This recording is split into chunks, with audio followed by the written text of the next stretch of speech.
Good morning, children. Now today we come to the next topic in science, and that is structure of the atom.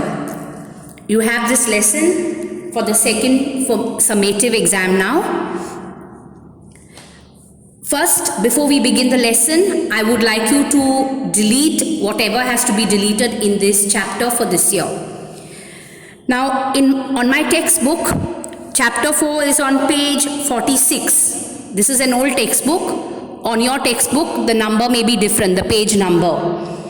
So you just follow what I'm telling you. This whole page is there for you, structure of the atom. This first page is there. Then you have this second page, page 47 for me.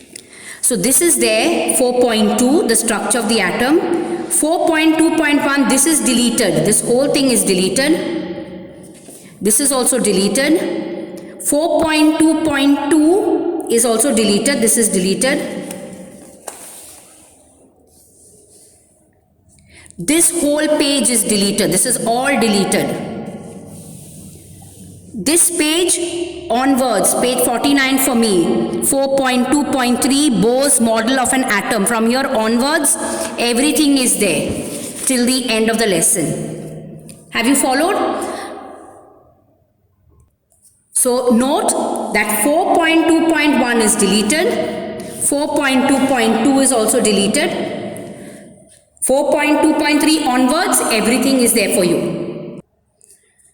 Now this is a very important lesson. It's the basis to physics, especially if you are going to pursue science in the higher classes, and it's very important for standard 10. So please make sure that you watch the videos and you pay attention. And if you know of children who are not watching the videos, please inform them to watch, because everything is not explained in the textbook. Okay, now we come to the structure of the atom. Now in chapter 1, children, we have seen that all around us there is matter. Matter is anything that occupies space or has volume and has mass. So the air that we breathe is matter, the water we drink is matter, the food we eat is matter, the clothes we wear are matter, everything that we use, everything that is present around us is nothing but matter. So matter is anything that occupies space or has volume and has mass.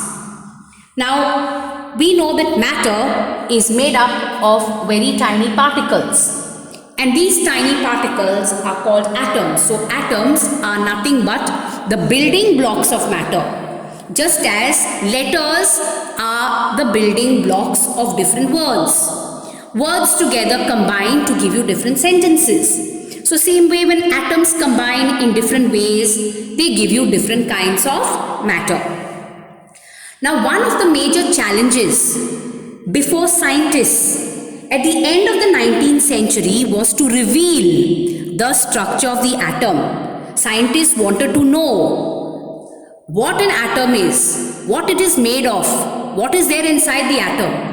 And in the process they conducted different experiments, and after performing a series of experiments they came up with the model of an atom. So there were physicists like J.J. Thomson, there were physicists like Ernest Rutherford, okay, so many of them who carried out different experiments, and through their experiments they put forth the structure of the atom. So that was one of the major challenges that scientists had to face, and that was to reveal, to come up with the structure of the atom, as well as to explain its important properties. And they could come up only after conducting experiments. Simply you cannot decide, okay, an atom is going to be round and inside an atom there is going to be something. You cannot. Only after conducting experiments you can put forth the model. Now we come to the first subtopic in the lesson, and that is charged particles in matter. Now to understand this subtopic, charged particles in matter, let us conduct, or rather think of a very simple experiment. Okay, so you take a plastic acrylic ruler. This is an acrylic ruler, that plastic ruler that you find in your geometrical set, and you take this acrylic ruler and you rub it against your dry hair. Now when you take this ruler that you have rubbed against your dry hair near bits of paper, you will see that the bits of paper get attracted towards this ruler. Now this is because this acrylic ruler acquires some charge. And the question is, from where did this charge come? That means this acrylic ruler is made up of something, and in that there are some charges. Is that clear? So this acrylic ruler basically is made up of atoms, and inside these atoms there are charged particles. Is that clear? So this is a very simple experiment which tells you that there is something inside an atom. Okay, so you take a ruler and you rub it against your dry hair, the ruler gets charged. When you take this charged ruler near bits of paper which are not charged, which are neutral, the bits of paper get attracted towards the ruler. The question is, the charge has come from somewhere. So that means there is something in this acrylic ruler which has some particles which carry some charge. And you have studied in standard 8 about electrostatic force. The force exerted by a charged body on an uncharged body. That means this charge has come from somewhere, and it has come from the atoms which are present in your ruler. Now by 1900, it was known that an atom was not the smallest particle. According to John Dalton, he said that an atom is the smallest particle. There's nothing inside an atom, it's indivisible. But by the year 1900, it was seen that the atom was not simple and indivisible, but the atom contained some particles. Okay? And it was seen that J.J. Thomson identified the electron. Now electron is a particle present inside the atom which carries a negative charge. And even before this electron was discovered, it was seen that Goldstein in the year 1886 discovered the presence of a new radiation in a gas discharge, and he called those rays as canal rays. So what this Goldstein did was, he passed electricity through a gas, okay, and he found that some rays were given out. Now these rays were positively charged radiations,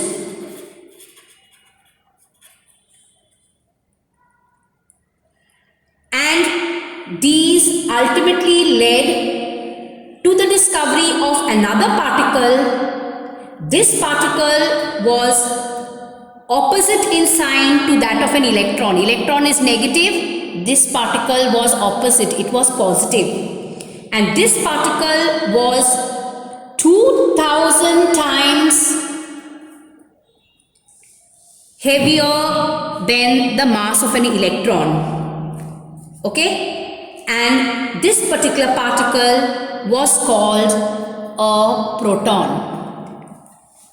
Okay, so in the year 1886, remember, Goldstein conducted a gas discharge. Gas discharge means he allowed electric current to pass through a gas. And when he allowed electric current to pass through a gas, he found that some rays were given out.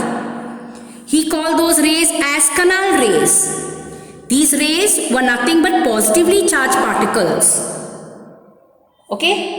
These positively charged radiations they were. And these rays led to the discovery of another type of particle which was positively charged opposite to that of an electron. This particle was had a mass 2000 times more than that of this electron.